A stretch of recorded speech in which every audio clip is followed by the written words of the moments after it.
अनंतनाग के गडोल कोकरनाग इलाके में जारी ऑपरेशन का आज तीसरा दिन है और एनकाउंटर आखिरी मरहले में दाखिल हो गया है। डीजीपी और एडीजी भी एनकाउंटर के मकाम पर पहुंच गए हैं। इलाके में भारी गोलाबारी और फायरिंग हो रही है। सिक्योरिटी फोर्सेस की जानिब से दहशतगर्दों की कमीनगाह को तबाह करने का ऑपरेशन जारी है। 2 से 3 मिलिटेंटों की मौजूदगी का खदशा है। बुध को कोकरनाग एनकाउंटर में इब्तदाई फायरिंग में फौज के 2 और पुलिस के 1 अफसर ने अपनी जान मुल्क के लिए कुर्बान कर दी थी। सिक्योरिटी फोर्सेस और दहशतगर्दों के दरमियान इस एनकाउंटर में कर्नल मनप्रीत सिंह, मेजर आशीष धुनक और डीएसपी हुमायूं ने अपने मुल्क के लिए जान का नजराना पेश किया। इस ऑपरेशन में 2 फौजी जवान जख्मी भी हो गए। बड़ी तादाद में फौज और दीगर सिक्योरिटी फोर्सेस के जवान इस ऑपरेशन का हिस्सा हैं।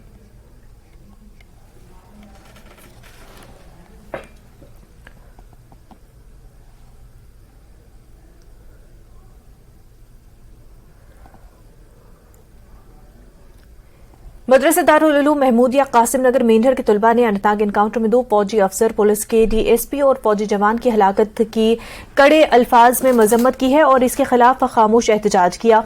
19 आरआर के commanding officer colonel Manpreet Singh, major Ashish Dhonchak, DYSP Humayun Bhat और 2 दीगर एहलकारों को खराज तहसीन पेश करते हुए कहा कि ये एक मायूस कुन और अफसोसनाक वाकया है।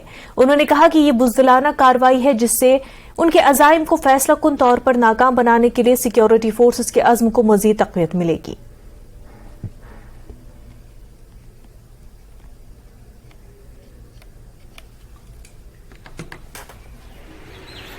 यूं तो पूरी दुनिया के अंदर कहीं भी किसी भी खुदा की मखलूक के साथ कोई ज्यादती हो वो बड़ी काबिल दुख होती है, लेकिन वादी के अंदर ताजा अनंतनाग में जो सानहा हुआ या राजौरी सानहा है, क्योंकि इसका हमारे इलाके से, हमारी रियासत से, हमारे मुल्क से ताल्लुक है, इस पर हमें बहुत ज्यादा जो है दुख है।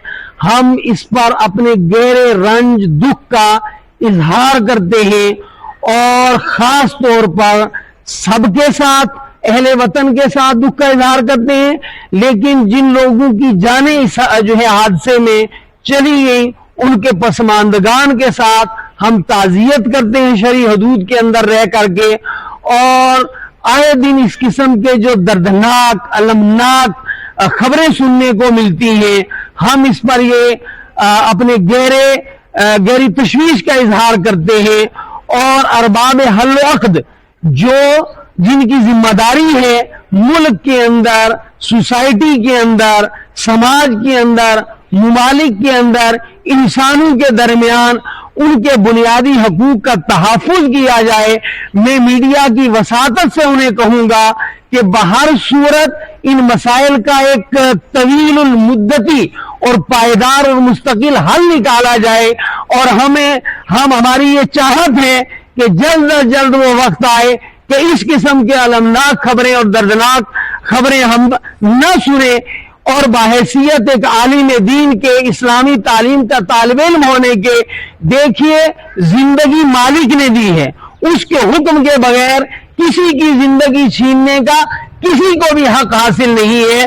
और फिर हमारी आज और मौजूदा नस्लों की खुशहाली, बका, उनकी हवा जो है, तरक्की जो है, वो अमन से, सलामती से जुड़ी हुई है। जहां बदअमनी होती है, बेचैनी होती है, खौफ होता है, डर होता है, वहां तरक्की के सारे रास्ते बंद हो जाते हैं। हमारे बच्चे स्कूलों में जाते हैं, हमारे आम आदमी तिजारती सिलसिले में, इलाज मुआलजे के सिलसिले के अंदर जो है वो असफार करते हैं, वो मुलाजिम हैं। अगर इस तरीके से कत्ल गारत का ये सिलसिला चलेगा तो हमारे समाज की सारी तरक्की रुक जाएगी। जम्मू कश्मीर कांग्रेस के रियासती सदर वक़ार रसूलवानी ने अनंतनाग जिला के गडोल कोकरनाग में जारी मुसल्लह तसादुम में फौजी और पुलिस अफसरों की शहादत पर अपने रंज का इजहार करते हुए कहा कि सरकार के अमन के दावे खोखले साबित हो रहे हैं और मिलिटेंसी दोबारा जन्म ले रही है। उन्होंने कहा कि सरकारी दावों के बावजूद राजौरी पुंछ में फौजी एहलकारों की शहादतें हुई हैं और अमन अमान की खराब हालत से लोग परेशान हैं और कांग्रेस रियासत जम्मू कश्मीर में अमन चाहिए।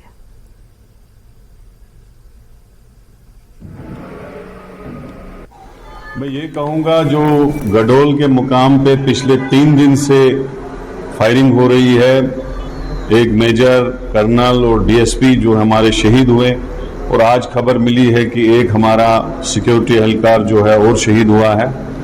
मैं बताना चाहता हूं कि बहुत हालात जो है वो गंभीर हैं। पिछली बार इसी सरकार ने कहा था कि राजौरी पुंछ का एरिया हमने फ्री मिलिटेंसी बनाया है, उसके बाद वहां डोंगरी का इंसिडेंट हुआ, कोटरंका का इंसिडेंट हुआ, 10 हमारे फौजी वहां भी शहीद हुए, और परसों कालाकोट के मुकाम पे एक सिक्योरिटी एहलकार, एक मिलिटेंट और 3 फौजी पुलिस वाले जो है जख्मी हुए। इसका मतलब ये है, दर्शाता है कि जम्मू कश्मीर में जो है मिलिटेंसी कुछ एरियाज में रिवाइवल हो रही है। तो उसमें सरकार भी दावा कर रही थी कि हम यहाँ के हालात जो है बिल्कुल ठीक हो गए हैं, नॉर्मल सी है। तो ये नॉर्मल सी के दावे जो है ये खोखले कहीं ना कहीं सरकार के साबित हो रहे हैं। कांग्रेस पार्टी चाहती है कि इस जम्मू कश्मीर की रियासत में अमन हो, शांति हो, लोग चैन और सुकून की जिंदगी गुजारें। बहुत मिलिटेंसी देखी, बहुत परेशानी देखी लोगों ने, इसलिए हिंदुस्तान की सरकार जो है और हमारे सिक्योरिटी एहलकारों के साथ मिलकर एक जामिया पॉलिसी तैयार करें जिससे मिलिटेंसी का खात्मा हो और लोग सुकून की जिंदगी गुजारें। ये जो मिलिटेंसी रिवाइवल हो रही है हर जगह पे, और सरकार दावे कर रही है हमने मिलिटेंसी खत्म की, हमने यहाँ पर पूरी हालात सुधारे, वो खोखले साबित हो रहे हैं। और हम चाहते हैं कि इसमें कुछ ऐसे कंक्रीट कदम उठाए जाएं जिससे लोग सुकून की जिंदगी गुजारें। पुणे की सरहद नामी गैर सरकारी तंजीम की जानिब से करगिल इंटरनेशनल मैराथन की तैयारी की जा रही है। करगिल जंग के बाद लद्दाख में पुणे की सरहद नामी एनजीओ ने करगिल के तालीमी मैदान में एक इनकलाब पैदा किया। सरहद एनजीओ ने करगिल और द्रास के सरहदी इलाकों के दर्जनों लड़के लड़कियों को फौज की इशराक से पुणे के आला स्कूलों में दाखिला फराहम करके उनके मुस्तकबिल को रोशन किया है। सरहद एनजीओ ने करगिल इंतजामिया के इश्तराक से एक मैराथन का एहतमाम किया जिससे करगिल को भारत के सयाहती नक्शे पर लाने में मदद फराहम होगी।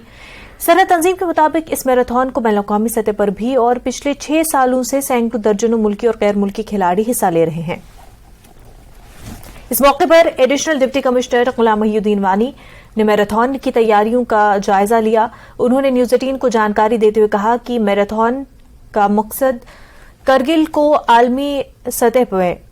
इल्मी सतह में उजागर करना है, जिसके लिए इंतजामिया डीसी करगिल की हिदायत पर काम कर रही है। उन्होंने कहा कि इस साल 3000 के करीब खिलाड़ी इस मैराथन में हिस्सा लेंगे। जैसे आपको पता है कि पिछले काफी सालों से यह मैराथन करते आ रहे हैं, तो इस साल 6th इंटरनेशनल करगिल मैराथन जो कर रहे हैं हम 17th और 18th को, तो उसके अरेंजमेंट्स हम अभी मैं देखने आया यहाँ पे। तो इसी तरह से मैं हर अरेंजमेंट्स जहाँ पे भी हमें करना है मैं देखूंगा। तो इसी का मैं असेसमेंट करने आया हूँ। मुझे यहाँ पे लगा कि अच्छा अरेंजमेंट्स हुआ है, और कुछ कमियां जो थे हमने कंसर्न को बोला है कि वो इनको प्रोवाइड करें। जो टीम है सरहद से जो आए हैं या हमारे जो यहाँ के टीम है, तो इंशाल्लाह उम्मीद है कि बहुत अच्छी तरह से हम अरेंजमेंट्स करेंगे। पिछले जो सालों में हुआ है उससे बेहतर करने की कोशिश करेंगे। मेरा यही है कि जितने भी लोग हैं रनर्स में, जो रनर्स है वो अच्छी तरह से पार्टिसिपेट करें।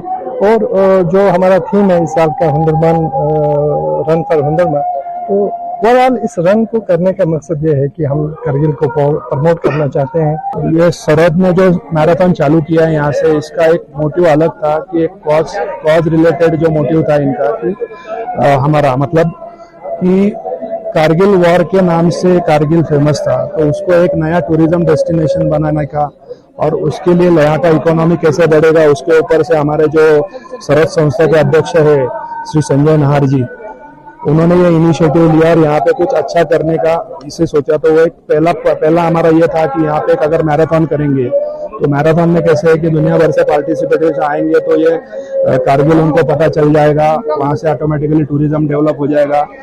तो ऐसे करके ये चालू किया। तो और यहाँ के लोकल सपोर्ट बोलो, हिल डेवलपमेंट काउंसिल बोलो, डिस्ट्रिक्ट एडमिनिस्ट्रेशन बोलो, या हमें लद्दाख पुलिस बोलो, ये हमको हमेशा सपोर्ट करते आए ये चीज को, जिसकी वजह से हमारा उत्साह और बढ़ता है और ये रेस बहुत अच्छा कैसे होगा आगे, तो वो हिसाब से हर एक ईयर डेवलपमेंट के हिसाब से हो रहा है। और मुझे बहुत खुशी है कि ये साल हमारे यहाँ पे इंटरनेशनल पार्टिसिपेंट आ रहे हैं, केन्या से आ रहे हैं, नेपाल से आ रहे हैं, अफगानिस्तान से आ रहे हैं, यूएस से भी आ रहे हैं जिन्होंने ऑफिशियल रजिस्ट्रेशन किया है। और मेनली जो इंडिया के बहुत अच्छे रनर्स है मैराथन के, प्रोफेशनल रनर्स, वो ये बार बहुत बड़े पैमाने पे इधर आए हैं। तो इधर यहाँ से अभी महाराष्ट्र में से कोल्हापुर रहेगा, बेलगाम रहेगा, ऐसे यूपी में से रहेंगे, राजस्थान में से रहेंगे, ऐसे बहुत अलग अलग जगह से रनर्स अच्छे से आ रहे हैं। दरअसल मुल्क की बेटियां किसी से कम नहीं। जी हां, हम तमिलनाडु से ताल्लुक रखने वाले बाइकर चित्रा राव की बात कर रहे हैं, जो एक निडर खातून बाइकर है। उसने कन्याकुमारी से श्रीनगर तक का फासला तय करके एक नाकाबिल यकीन कारनामा अंजाम दिया। उन्होंने अपनी टीम के साथ ये सफर 15 दिनों में मुकम्मल किया है। चित्रा राव का सफर 27 अगस्त को कन्याकुमारी से शुरू हुआ था, जो भारत के सबसे जनूबी सिरे पर है, और श्रीनगर के खूबसूरत शुमाली शहर में खत्म हुआ। उनकी मुहिम जूं ही उन्हें मतनू मनाजिर, चैलेंजिंग खद्दों और मुतादिद रियासतों में ले गई, जो बाइक चलाने के इस शौक के लिए उनकी गैर मुतजलजिल वाबस्तगी को जाहिर करता है। इस कामयाबी की वजह से उनके घर में भी जश्न का एहतमाम किया गया, जश्न का माहौल है। आपको बताते चले कि इस तकरीब में श्रीनगर की assistant regional transport officer doctor Farhana Asgar मेहमान खुसूसी के तौर पर मौजूद थी। मैं कन्याकुमारी से कश्मीर तक अकेली बाइक राइड जा रही हूँ, एक संदेश लेके। वो संदेश है माँ बाप को घर से बाहर नहीं छोड़ना, आश्रम नहीं छोड़ना, ये संदेश लेके जा रही हूँ सर। मैं 27 से कन्याकुमारी से मैं निकली, और बीच बीच में कॉलेजेस होता है और हॉस्टल्स होता है, एनजीओस होता है, ये सभी मैं विजिट करके स्टूडेंट्स के साथ इंटरेक्शन होके ऐसा मैं अवेयरनेस कर रही हूँ। मैं अभी यहाँ कश्मीर में हूँ। देश के वीर बहादुरों ने अपनी जानों का नजराना पेश करते हुए हम आज श्रद्धांजलि और उन्हें सलाम पेश करते हैं।